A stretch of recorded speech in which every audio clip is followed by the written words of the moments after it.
My brother's girlfriend has an alternate identity that is my real daughter. I am 34 years old, my wife is 32, my brother is 27, and his girlfriend is 26. I am seeking advice because this is completely overwhelming me, and my initial reaction is probably wrong. My brother has been dating his girlfriend for about a year. She is a nice girl, but sometimes her behavior is strange and erratic. She has repeatedly asked to take care of our kids, a girl and a boy aged 3 and 5 years, but my wife and I have always said no. This weekend, we had a barbecue, and she behaved extremely strangely, speaking only in a baby voice, not talking to the adults, and running around with the children. My wife called me aside very upset, because she found her in our 3-year-old daughter's room, in the play area, sucking her thumb, covered with our daughter's blankets, and surrounded by her stuffed animals. My wife was completely confused, and when she asked my brother's girlfriend what she was doing, she responded in a baby voice that she was tired and needed diapers. My wife immediately came to get me, and we both confronted my brother to ask him what was going on.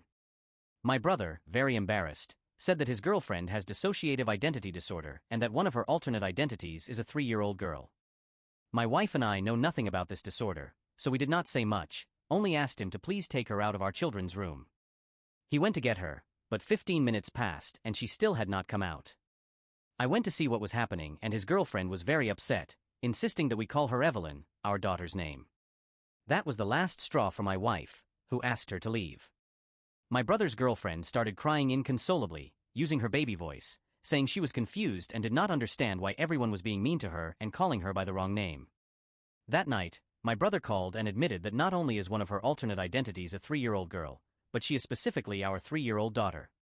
He said he cannot talk to her about this because when she is not in her alternate identity of Evelyn, she remembers nothing, and when she is in her alternate identity of Evelyn, she is not rational.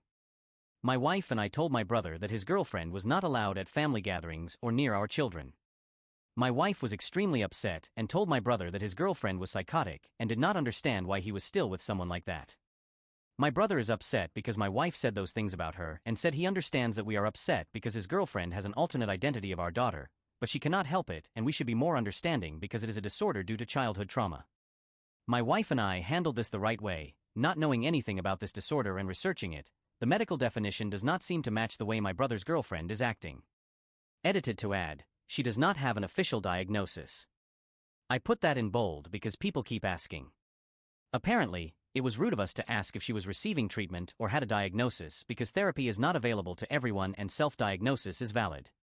She comes from a very wealthy family and definitely has the resources to get therapy and a proper diagnosis. First update. My wife and I have done a lot of research on dissociative identity disorder. I will be frank here, I do not believe in trendy dissociative identity disorder or anything that accompanies it. I do not believe people are programmed to form systems or that people create fictional identities from TV characters or movies. I definitely do not believe it is possible to create an alternate identity of a specific 3-year-old girl. I think all of that is attention-seeking. I do not know about the validity of real dissociative identity disorder because right now it is being faked so much that it is impossible to know if it is a real disorder or not. I definitely do not believe that if someone really had dissociative identity disorder, they would be on Reddit talking casually and making videos about meeting the alternate identities. And no, I do not believe that being in the Diagnostic and Statistical Manual of Mental Disorders proves any validity. We told my brother that he owed us an apology for not telling us about his girlfriend's erratic and psychotic behavior. We told him that due to his lack of judgment in bringing her around our family and our children, we did not feel comfortable having him around our kids without one of us being present. We encouraged him to take her to see a real doctor. We told him that under no circumstances would she be allowed near our children again unless she goes through intensive therapy, realizes what she did wrong, and apologizes for it. Thank you all for guiding us in the right direction. Clarification: I am not saying dissociative identity disorder is not real, I do not know. I think everyone knows which trendy dissociative identity disorder I am referring to. I do not believe in social media dissociative identity disorder, the meet the alters and a watch me switch a kind. And yes, she has a TikTok account where she pretends to be my daughter. Final update. My wife and I recently found my brother's girlfriend in our 3-year-old daughter's room, refusing to leave and claiming her name was our daughter's. We discovered that she is convinced she has dissociative identity disorder and that one of her alternate identities is our daughter. This will probably be my last update because since then, we have cut all contact with her and my brother and are in contact with the police. She refused to voluntarily receive inpatient psychiatric help, but her family placed her under a 5150. In short, she approached our daughter while she was in the park with the nanny. Fortunately, the nanny knows the situation and immediately took our daughter away. She contacted the police and then us. She tried to tell our nanny that we had told her to pick up our daughter and take her to her grandmother's house. She waited until near the end of the nanny's shift to make it more believable. Fortunately, the nanny did not interact with her, simply picked up our daughter and walked away, recording the entire incident for evidence. My brother's girlfriend followed her, telling our daughter, "Come on, Evelyn, tell them you know me, we are going to Grandma's house."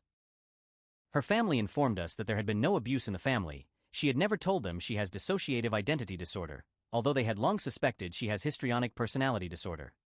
My brother has not contacted us since this happened, but my wife does not want to have contact with him anyway, and I agree with her. Once again, thank you all for your advice and good wishes. Although she will never be allowed near my family again, I am incredibly happy that she is receiving the help she needs and hope her recovery and treatment go well. I wish her the best. Edited to add, we have cameras and installed more after the first incident, around the perimeter of our property as well as outside our children's rooms. We are in the process of obtaining a restraining order. We gave our nanny a big raise. We are more than grateful for her quick and rational action. Postscript, the nanny received a raise immediately after this, and my wife will also take her to a spa day this weekend. Words cannot express how grateful we are for her quick and rational way of acting. We have cameras and installed more after the first incident, around the perimeter of our property as well as outside our children's rooms. We are in the process of obtaining a restraining order, although it does not seem likely that she will be released from the psychiatric facility in the short term.